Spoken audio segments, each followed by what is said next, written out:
of a global health crisis from the ongoing nuclear disaster at 4 of the 6 nuclear units at Fukushima Daiichi in Japan, where globally unprecedented nuclear releases continue despite ludicrous government and TEPCO insistence that the doomed reactors have achieved what they are cosmetically calling a, quote, cold shutdown, end quote. In a news conference on December 16th, Tokyo Electric Power Company President Toshio Nishizawa called the completion of an untested and desperate crisis a, quote, milestone, quote. But his statement was rendered meaningless by ongoing radioactive releases of uncertain magnitude, probable meltdowns, and documented isotope pollution of local water tables and the entire Pacific Ocean, including its aquatic food chain. Zany plans for an overground tent and subterranean diapers have come to nothing, and even the state of the continuing meltdowns remains unknown. That's why TEPCO is as of today attempting an environmentally obscene colonoscopy of Unit 2. The clueless TEPCO operators are now proposing to use an industrial endoscope to study the insides of the doomed reactor number 2 in January of 2012 in order to see what only they refuse to acknowledge about reactor pressure and containment escape of molten uranium fuel that at this moment threatens the local water table and whose cooling water is slaking off into the Pacific Ocean en route to North America. We of 5 O'Clock Shadow recently discussed these issues with Fairewinds nuclear engineer and former plant operator Arnie Gundersen. How do you clean up an entire countryside? There was a 10-mile evacuation. Officials are only slowly and reluctantly admitting the exponentially larger exposures than they officially have admitted. And those numbers keep growing day by day.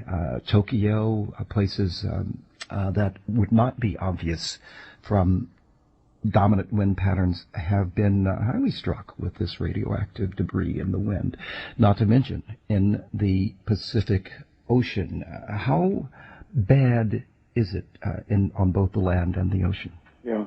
Well, that's a great question. How do you clean up a country?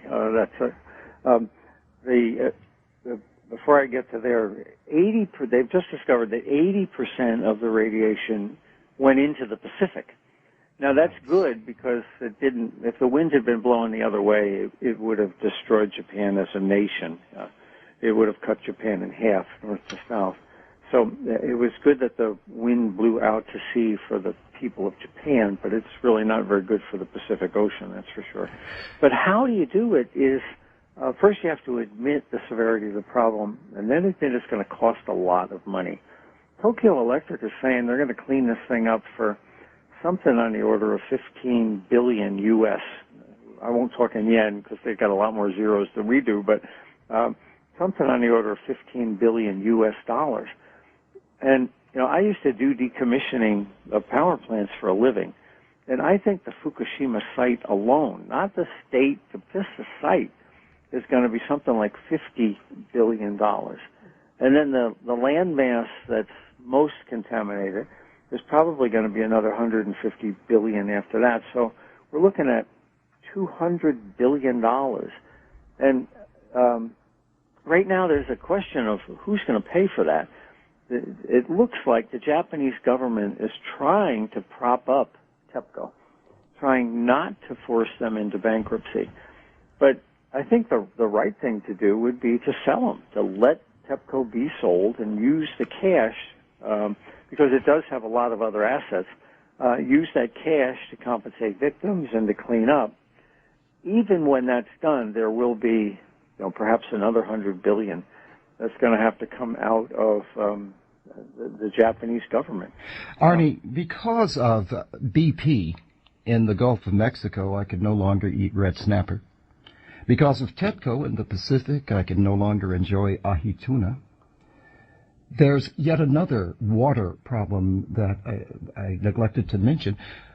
I'm understanding that that radioactive water has leaked underneath the facilities and possibly encroached upon the water table that serves the nearby population. Have you heard anything like that? Yes. By the way, I'm advising my friends to eat tuna and salmon this year because I think the radiation will work its way up the food chain, and by next year it will be something that questionable.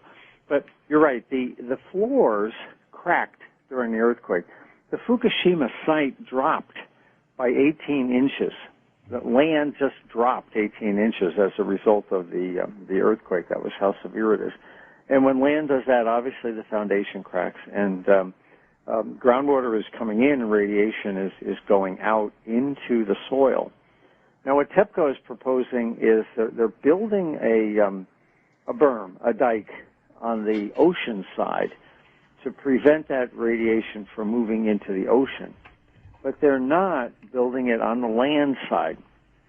One of the proposals out, and I think part of the reason is they just don't have the money. They are undercapitalized and unable to do all the things they should be doing. But one of the proposals on the land side of the power plant is to put in wells that will pull that water out of the ground and treat it so that it doesn't continue to move inland. If it grows inland, Robert, I think we're looking at 100 years where people will not be able to use that groundwater. Our guest is Arnie Gundersen of Fairewinds Associates, and Arnie, you have, with your prodigious work, often made the point that the engineering liability of the design of the Fukushima plants, or some of them, is one that Americans face as a risk every day throughout the country. Can you speak to the design failures or hazards that are still operating every day here? Yeah, we have 23 reactors that are identical to Fukushima, of the 104 that are in the country. So about a little more than 20% of our reactors are identical to Fukushima. And I was an expert in a group of citizens petitioned the Nuclear Regulatory Commission to shut these down, including two engineers, me and a gentleman named Dale Breidenbau. Dale left General Electric back in 1976 because he recognized the problems in the Mark I design. So these Mark I reactors have, there's a long legacy of problems there. So a group of citizens has petitioned the NRC to shut those down. I don't think the NRC will ever do that. I think they may, over the next 3 or 4 years, insist on safety changes that will make some of those plants uneconomical. But the NRC will not say, this plant is unsafe. They'll say, this plant needs these modifications. And the owners will then say, we can't afford those modifications. And eventually, in 3 to 5 years, I suspect some of these will be shut down, but not all of them. THX 1138. You also have something to say about what the industry is proclaiming to be the next sliced bread, the new reactor design basis of the AP1000. Do you find anything wrong with that? Well, it dates back to Fukushima. I had some problems with the AP1000 design before Fukushima, and it had to do with the containment. And I was told by the NRC in no uncertain terms there is 0 probability that the containment will fail. And this was last summer. And of course, we had Fukushima where 3 containments failed in 3 days, and yet the NRC still hasn't changed its mentality. For these new reactors, they're saying it's 0 probability that the containment will fail. Well, what happens on this new design is they've got an enormous water tower on the roof. They've got 6 million pounds of water up on the roof of this containment. And the theory is that after an accident, they can turn some valves on and sprinkle the water down over the containment to keep it cool. Well, Fukushima has what's called the loss of the ultimate heat sink. The ability to cool the plant failed.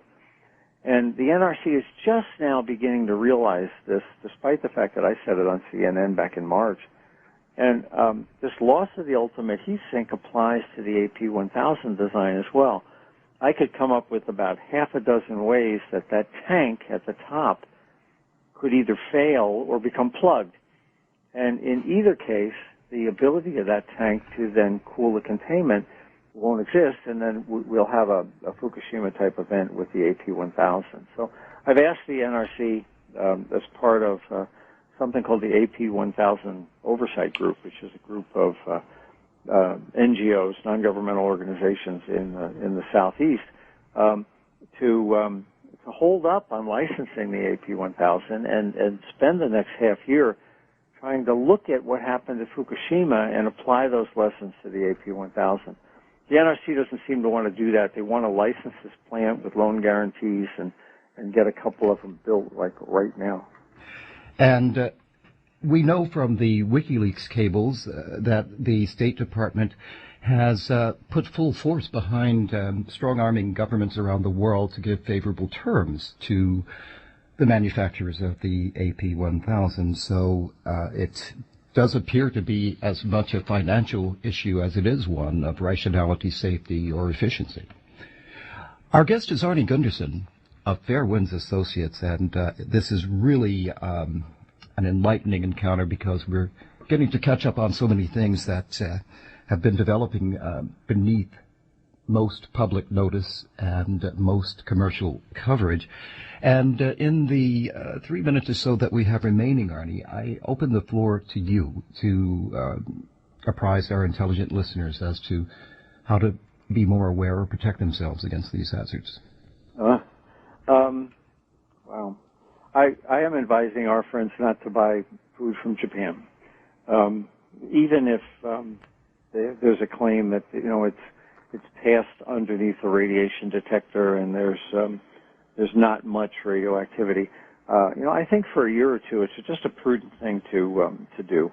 On the East Coast, that's really about all we can do. There's going to be a little bit of cesium in all our foods. I mean, my friend's garden showed up with a little bit of cesium.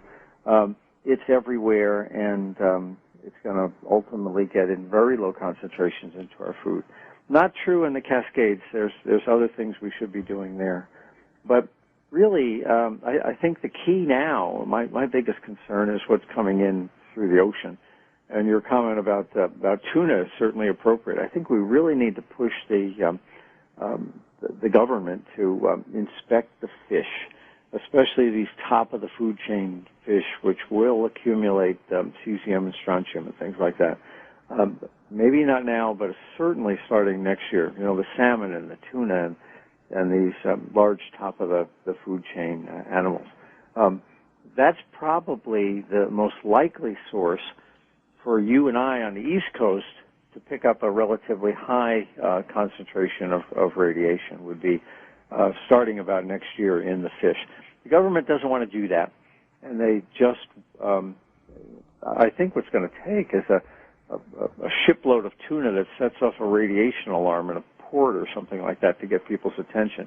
But the right thing to do would be to monitor the fish and make sure that the concentrations are extraordinarily low. Arnie Gundersen, thank you so much for being with us today on 5 o'clock Shadow. I hasten to point out to our listeners that there's infinitely more detail and specificity and utility at the website, and it's spelled FAIREWINDS.com, fairewinds.com.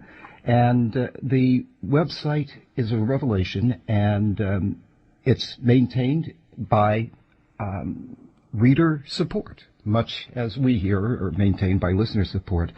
And Fairewinds is a 501c3. It's a nonprofit organization, and we certainly hope that our listeners will support your work at the website.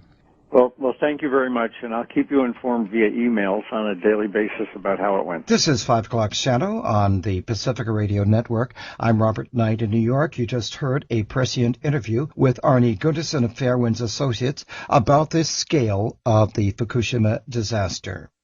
Next, we consider the cynical cover-up of the Japanese government regarding Fukushima radiation hazards by way of this report from guest correspondent Ian Goddard, who exposes the cynical nature of Japan's recent reduction of exposure standards by a factor of 20.